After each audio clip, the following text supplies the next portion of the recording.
ચલો પેલા તો આગળ આપણે હેમયુગ, નરસિંહયુગ, સુધારક યુગ, સાક્ષર યુગ એનું પુનરાવર્તન કરી અને આપણે પૂજ્ય બાપુના ગાંધી એટલે કે મોહન યુગ તરફ પ્રયાણ કરીએ છીએ.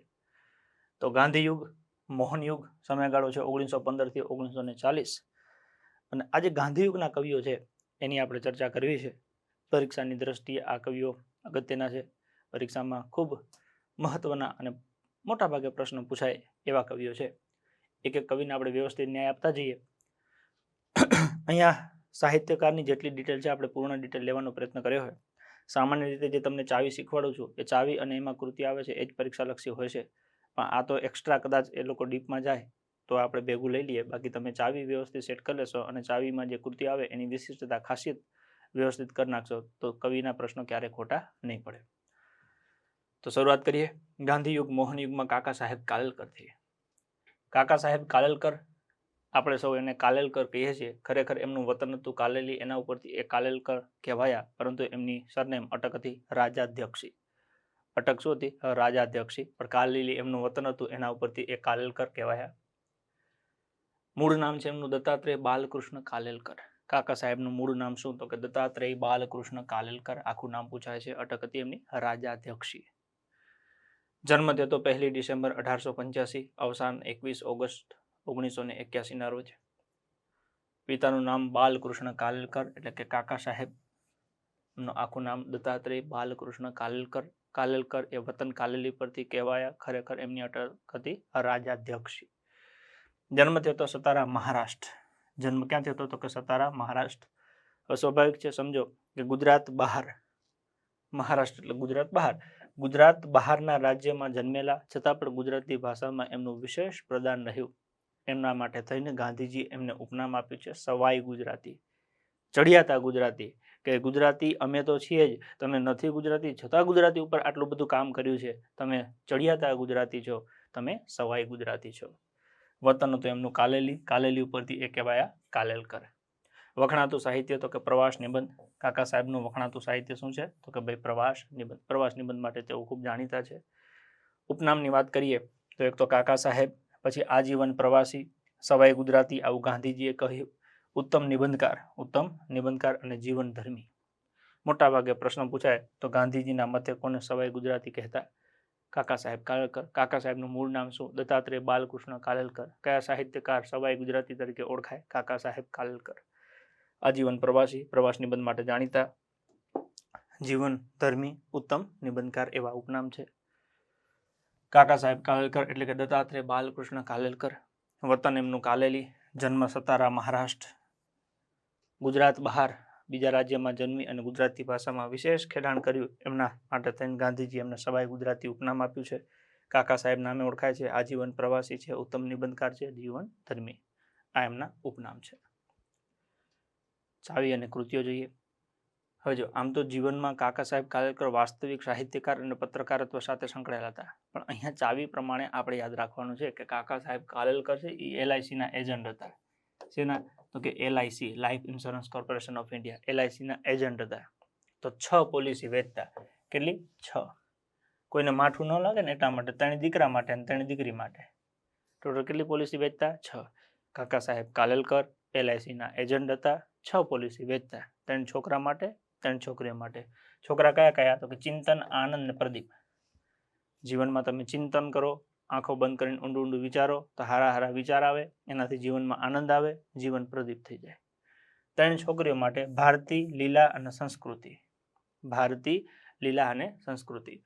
આસારામના પરિવારમાં એક બહેનનું નામ છે ભારતી. એને કીધું જોયું મારા બાપાની લીલા, આને કહેવાય સંસ્કૃતિ. એટલે કે ભારતી, લીલા અને સંસ્કૃતિ.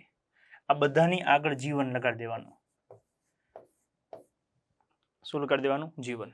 જીવન ચિંતન, જીવનનો આનંદ, જીવન પ્રદીપ, જીવન ભારતી, જીવન લીલા, જીવન સંસ્કૃતિ. કાકા સાહેબ કાલેલકર LICના એજન્ટ હતા.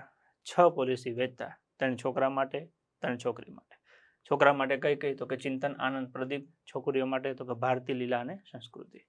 આ ઉપરાંત તહેવારો દરમિયાન જ્યારે પણ તહેવાર આવે એ દરમિયાન ઓતરાદી દિવાલ એટલે જે ઉત્તર દિશાની દિવાલ હોય એને પૂર્ણ રંગ કરતા. કે દર વખતે તહેવાર આવે ત્યારે ઓતરાદી દિવાલને આખી રંગ કરાવી નાખે, પૂર્ણ રંગ, કે ટપકું કોરું રહે નહીં. પૂર્ણ રંગ કરી અને સ્મરણ યાત્રાએ જતા પેલા શું કરે, ઉત્તર દિશાની જે દિવાલ છે ઓતરાદી દિવાલ, એને આખી પૂર્ણ રંગ કરાવી પછી ખુરશી નાખી અને સામે આમ જોવે, જાણે કેમ પેલી સ્ક્રીન હોય એ ટાઈપે સ્મરણ યાત્રાએ જતા. મતલબ કે ત્યાં ખુરશી નાખી અને સ્મરણ કરતા. શું યાદ કરતા? તો કે હિમાલયના પ્રવાસ દરમિયાન ગીતા સાથે રખડવાનો આનંદ યાદ કરતા. આંખો બંધ કરી અને સ્મરણ કરો. સ્મરણમાં શું યાદ કરતા? તો કે હિમાલયના પ્રવાસ દરમિયાન ગીતા સાથે રખડવાનો આનંદ યાદ કરતા. કે હિમાલય ફરવા જતા, અમે ગીતા કે ખૂબ આનંદ કરતા. અચાનક કે બરફની શિલા હેઠી ગઈ, ગીતાએ ગઈ. એ દર તહેવારે યાદ કરતા. તો આવું બેઝિક એક ચાવી આપણે બનાવી છે, જેથી કાકા સાહેબ કાલેલકરની આપણને બધી કૃતિઓ યાદ રહી જાય. બહુ સિમ્પલ ચાવી છે. કાકા સાહેબ કાલેલકર LICના એજન્ટ હતા. 6 પોલિસી વેચતા.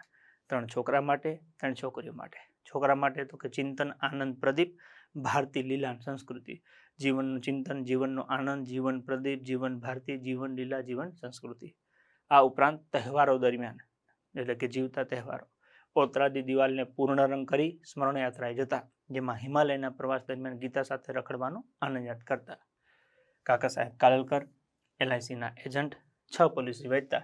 3 છોકરા માટે ચિંતન, આનંદ, પ્રદીપ, 3 છોકરીઓ માટે ભારતી, લીલા અને સંસ્કૃતિ. આ ઉપરાંત તહેવારો દરમિયાન ઓતરાદી દિવાલો, એટલે કે ઉત્તર દિશામાં જે દિવાલ છે એને પૂર્ણ રંગ કરી અને સ્મરણ યાત્રાએ જતા, કે જેમાં હિમાલયના પ્રવાસ દરમિયાન ગીતા સાથે રખડવાનો આનંદ યાદ કરતા. તો આના ઉપરથી આપણને એક એક કૃતિ યાદ રહેશે.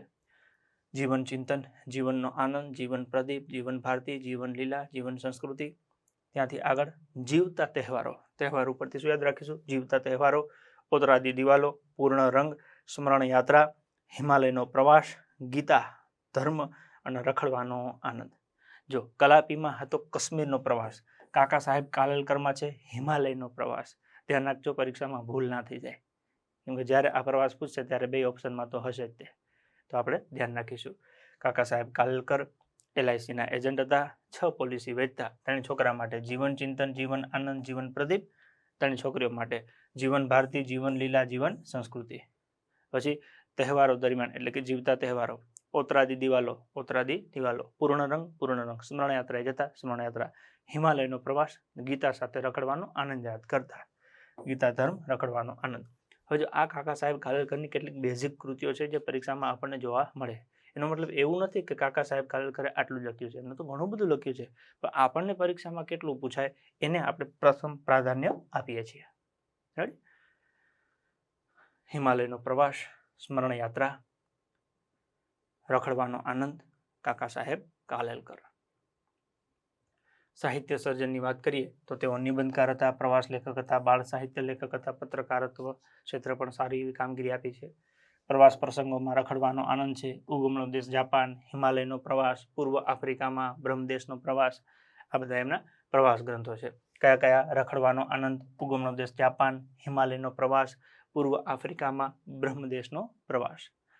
ચિંતનાત્મક લેખોની વાત કરીએ તો જીવન સંસ્કૃતિ છે, જીવતા તહેવારો છે, જીવન ભારતી, ગીતા, ધર્મ, જીવન લીલા, જીવનનો આનંદ, ગંગા મૈયા, યમુના રાણી, ઉભયાન્વયી નર્મદા, દક્ષિણ ગંગા ગોદાવરી. આ બધા એમના ચિંતનાત્મક લેખો છે. જીવન સંસ્કૃતિ, જીવતા તહેવારો, જીવન ભારતી, ગીતા, ધર્મ, જીવન લીલા, જીવનનો આનંદ, ગંગા મૈયા, યમુના રાણી, ઉભયાન્વયી નર્મદા, દક્ષિણ ગંગા ગોદાવરી. આ બધા કેવા લેખ છે? ચિંતનાત્મક લેખો છે. પછી આત્મકથા, સ્મરણ યાત્રા. કાકા સાહેબ કાલેલકરની આત્મકથા કયા નામે લખી છે? તો કે ભાઈ સ્મરણ યાત્રાએ લખી છે. નિબંધ સંગ્રહ, જીવન વિકાસ, જીવન ચિંતન, ઓતરાદી દિવાલો, જીવન ચિંતન, જીવન વિકાસ એમના નિબંધ સંગ્રહ છે. બાળ સાહિત્યમાં 2 કેરી બાળ સાહિત્ય. જીવન ચરિત્રમાં બાપુની ઝાંખી, જીવન ચરિત્ર. પુરસ્કારોની વાત કરીએ તો પદ્મ વિભૂષણ પુરસ્કાર 1964માં મળ્યું છે. સાહિત્ય અકાદમી પુરસ્કાર દિલ્હી તરફથી 1965માં મળ્યું છે. તો આ બધું એમનું સાહિત્ય સર્જન છે. પ્રવાસ ગ્રંથોમાં રખડવાનો આનંદ છે, ઉગમનો દેશ જાપાન છે, હિમાલયનો પ્રવાસ, પૂર્વ આફ્રિકામાં, બ્રહ્મદેશનો પ્રવાસ.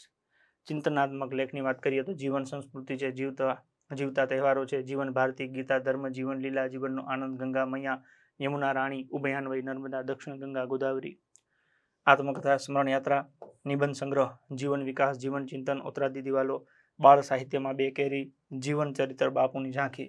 મોટાભાગે વધારે ડીપમાં પ્રશ્ન જાય તો એમની આત્મકથા પૂછાય, સ્મરણ યાત્રા. પદ્મ વિભૂષણ પુરસ્કાર 1964માં મળેલું છે. સાહિત્ય અકાદમી પુરસ્કાર 1965માં મળેલું છે. પત્રકારત્વ ક્ષેત્રે યુગભાઈ 1909માં લોકમાન્ય તિલકના મરાઠી પત્રમાં રાષ્ટ્રમતમાં સેવા આપી. મરાઠી પત્ર રાષ્ટ્રમતમાં સેવા આપી લોકમાન્ય તિલકના. 1909માં લોકમાન્ય તિલક મરાઠી પત્ર રાષ્ટ્રમતમાં સેવા આપી. 1922માં નવજીવન સામયિકમાં જોડાયા. કે નવજીવન સામયિક. 1936માં ભારતીય સાહિત્ય પરિષદનું હિન્દીનું મુખપત્ર હંસના સંચાલક. 1948 થી 75 સુધી ગાંધી વિચારના પ્રચાર માટે સર્વોદય સામયિક શરૂ કરેલું. કયું? સર્વોદય. ગાંધી વિચાર માટે. શેના માટે? ગાંધી વિચારના પ્રચાર માટે સર્વોદય સામયિક એમણે શરૂ કર્યું 1948 થી લઈ અને 1975 સુધી. તો આ ચારેક એમના પત્રકારત્વ ક્ષેત્ર સંકળાયેલા છે. 1909માં લોકમાન્ય તિલકના મરાઠી પત્ર રાષ્ટ્રમતમાં સેવા આપી. 1922માં નવજીવન સામયિકમાં જોડાયા. 1936માં ભારતીય સાહિત્ય પરિષદનું હિન્દી મુખપત્ર હંસના સંચાલક બન્યા. 1948 થી 1975 સુધી ગાંધી વિચારના પ્રચારક અને સર્વોદય સામયિક શરૂ કરેલ. અન્ય માહિતીની વાત કરીએ તો કાકા સાહેબનું સમગ્ર સાહિત્ય કાલેલકર ગ્રંથાવલીમાં ગ્રંથસ્થ થયું છે. કાકા સાહેબનું સમગ્ર સાહિત્ય શેમાં છે? તો કે કાલેલકર ગ્રંથાવલીમાં ગ્રંથસ્થ થયું છે. મૂળ અટક એમની હતી રાજાધ્યક્ષી, પરંતુ એમનું વતન હતું કાલેલી એટલે એ કહેવાયા કાલેલકર કહેવાયા. બાકી ખરેખર અટક હતી રાજાધ્યક્ષી. રાજાધ્યક્ષી. ઈસવીસન 1923માં ગુજરાત વિદ્યાપીઠના કુલનાયક એટલે કે ઉપકુલપતિ બન્યા. ગુજરાત વિદ્યાપીઠના ઉપકુલપતિ અથવા તો કુલનાયક બન્યા 1923માં. ગુજરાત વિદ્યાપીઠની રચના 1920માં થઈ હતી. 23માં તેઓ કુલપતિ બન્યા. નદીને લોકમાતા કહી સંબોધનાર કાકા સાહેબ હતા. ઘણી બધી વખત પરીક્ષામાં પૂછાયેલો છે. કયા સાહિત્યકાર નદીને લોકમાતા કહી અને બિરજાવ્યા? તો કાકા સાહેબ કાલેલકર. 1935માં રાષ્ટ્રભાષા સમિતિનું સભ્યપદ એમને સંભાળ્યું. રાષ્ટ્રભાષા સમિતિનું સભ્યપદ 1935માં સંભાળ્યું. 1952માં રાજ્યસભામાં સંસદ સભ્ય તરીકે જોડાયા. કઈ જગ્યાએ? રાજ્યસભામાં સંસદ સભ્ય તરીકે જોડાયા.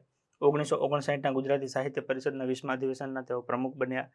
તેઓ ગુજરાતી જોડણી કોષના મુખ્ય સંપાદક હતા. ગુજરાતી જોડણી કોષના મુખ્ય સંપાદક બન્યા.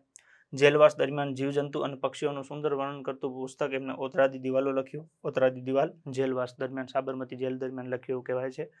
તેમણે સ્મરણ યાત્રા અને ઓતરાદી દિવાલોમાં અનુક્રમે શૈશવ અને જેલ જીવનના પ્રસંગોનું સુંદર વર્ણન કર્યું છે. સ્મરણ યાત્રામાં શૈશવ એટલે કે બાળપણની વાત, ઓતરાદી દિવાલોમાં કે જીવનના પ્રસંગોની વર્ણન કરેલું છે. તો એમની કેટલીક બેઝિક માહિતી છે. કાકા સાહેબનું સમગ્ર સાહિત્ય કાલેલકર ગ્રંથાવલીમાં ગ્રંથસ્થ થયું છે. મૂળ અટક એમની રાજાધ્યક્ષ હતી. 1923માં ગુજરાત વિદ્યાપીઠના તેઓ કુલનાયક રહ્યા હતા. નદીને લોકમાતા કહી અને સંબોધનાર કાકા સાહેબ કાલેલકર.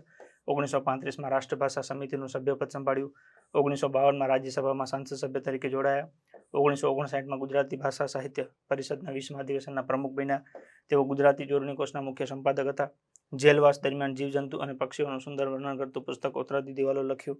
તેમણે સ્મરણ યાત્રા અને ઓતરાદી દિવાલોમાં અનુક્રમે શૈશવ અને જેલ જીવનના પ્રસંગોનું સુંદર વર્ણન કર્યું છે. તો આવા સરસ મજાના આપણા કવિ છે કાકા સાહેબ કાલેલકર. શું યાદ રાખીશું? તો કે કાકા સાહેબ કાલેલકરનું મૂળ નામ છે દત્તાત્રેય બાલકૃષ્ણ કાલેલકર. એમનો જન્મ થયો હતો સતારા, મહારાષ્ટ્ર ખાતે. સતારામાં જન્મેલા. અટક હતી એમની રાજ્યાધ્યક્ષી, પરંતુ કાલેલી એમનું વતન હતું એટલે એ કહેવાયા કાલેલકર. ગાંધીજીએ ગુજરાતી ન હોવા છતાં ગુજરાતીમાં ખેડાણ કર્યું એટલે એમને સવાઈ ગુજરાતીનું ઉપનામ આપેલું છે. ચાવી એમની બહુ સરસ છે. LICના એજન્ટ હતા કાકા સાહેબ. 6 પોલિસી વેચતા, 3 છોકરા માટે, 3 છોકરી માટે. છોકરા માટે ચિંતન, આનંદ, પ્રદીપ. છોકરીઓ માટે ભારતી, લીલાન, સંસ્કૃતિ. બધામાં આગળ જીવન મૂકી દેવાનું. જીવન, ચિંતન, જીવનનો આનંદ, જીવન પ્રદીપ, જીવન ભારતી, જીવન લીલા, જીવન સંસ્કૃતિ. તહેવારો દરમિયાન ઓતરાદી દિવાલોને પૂર્ણ રંગ કરી સ્મરણ યાત્રાએ જતા, જેમાં હિમાલયના પ્રવાસ દરમિયાન ગીતા સાથે રખડવાનો આનંદ યાદ કરતા. એટલે એના ઉપરથી તમને બાકીની કૃતિઓ પણ યાદ રહી જશે. તહેવાર ઉપરથી જીવતા તહેવારો, પછી ઓતરાદી દિવાલ, પૂર્ણ રંગ, સ્મરણ યાત્રા, હિમાલયનો પ્રવાસ, રખડવાનો આનંદ, ગીતા, ધર્મ, આ બધી એમની કૃતિઓ છે. ક્લિયર? શાંતિથી જેમ જેમ 1 વાર 2 વાર 3 વાર રિવિઝન કરતા જશો એમ યાદ રહેતું જશે. પહેલાં ચાવી યાદ રાખવાની. ચાવી યાદ રહી જાય પછી અન્ય માહિતી જોઈ લેવાની, અને જે એમની સાથે ચાવીમાં જે કૃતિ આવે છે એની સાથે, જેમ કે સ્મરણ યાત્રા છે તો લખી દેવાનું બાજુમાં આત્મકથા. જે નિબંધ છે તો નિબંધ લખી દેવાનું. જે એનો સાહિત્ય પ્રકાર હોય બાજુમાં લખી દેવાનું.